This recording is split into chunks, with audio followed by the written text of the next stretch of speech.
C'est le jour qu'elle attend depuis plusieurs années. Comme des dizaines de milliers d'autres écoliers béninois, Firmine se réveille ce matin avec une émotion particulière. Entre concentration, espoir et légère appréhension, elle s'apprête à franchir une étape décisive de son parcours scolaire, l'examen du certificat d'études primaires, le CEP. Aujourd'hui, je vais composer l'examen du CP grâce à Dieu. Je suis prête. Maman m'a parlé. Elle m'a dit d'aller avec Dieu. Dans cette maison, chacun mesure l'importance du moment. Les dernières recommandations de sa mère se mêlent aux encouragements et aux prières. Direction à présent le complexe scolaire Gbofoli, l'un des centres retenus pour accueillir les candidats de cette session 2026 du CEP.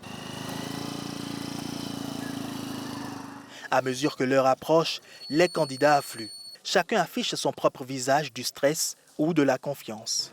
Vous parlez toujours concours.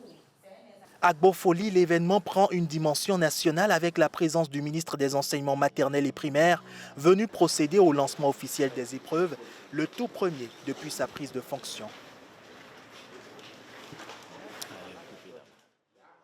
Un moment solennel qui marque officiellement l'entrée de milliers de candidats dans cet examen qui ouvre les portes de l'enseignement secondaire.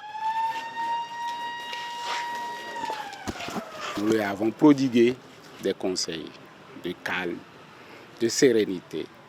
Nous visons un taux de 90%, mais au-delà de cette barre symbolique de 90%, nous voulons insister, aller sur la qualité de l'enseignement, la qualité de la supervision, la qualité des élèves en leur capacité à lire, leur capacité à communiquer, à écrire.